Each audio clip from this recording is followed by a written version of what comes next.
Malcolm Jenkins and his defensive mates will need their eyes to work really, really well this week against the Carolina Panthers offense.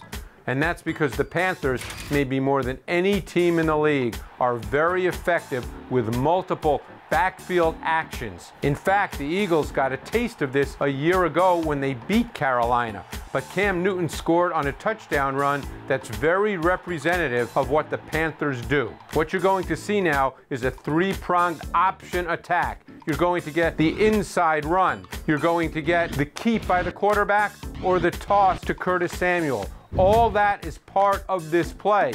So it depends now on the defensive reaction. He's going to react to the two safeties.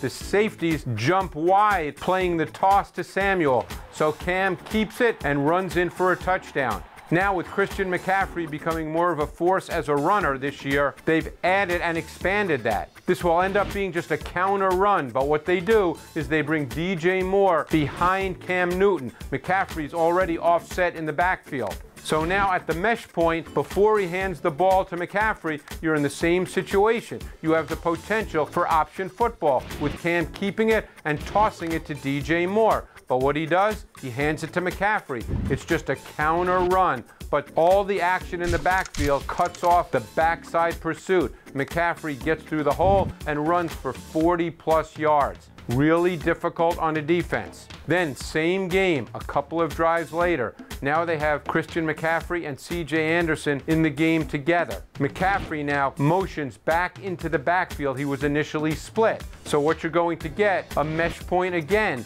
This time McCaffrey would be the one who would get the pitch if Cam Newton decided to do that.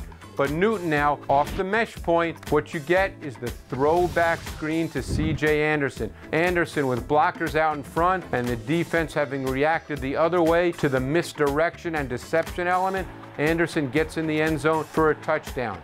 So you can see from these three plays that there's an awful lot to digest and deal with in the backfield. It will be a challenge for the Philadelphia Eagles defense.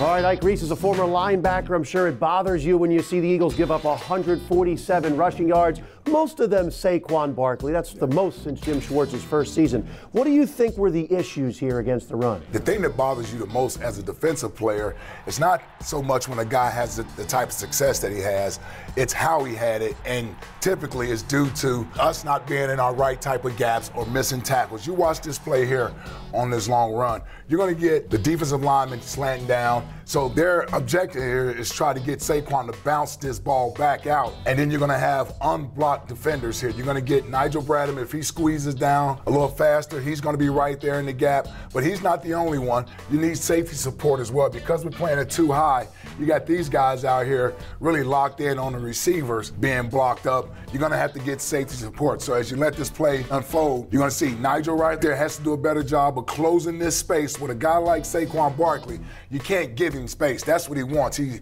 can make you miss from a yard or two away. So that's the first mistake right there. And then you need to see Rasul Douglas, the safety here. He has to be coming down to help and support.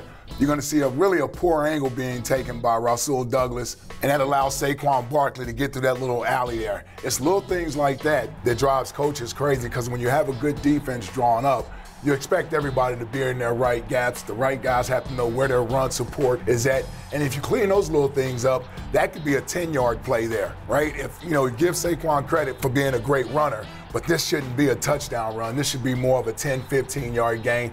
You live to fight another down. When you see explosive plays like that, it's typically because someone wasn't doing their job in run support. This week against Christian McCaffrey, not as good as Saquon Barkley, but certainly has that ability, if you make a mistake in your run gap defense, to take it out the door against you.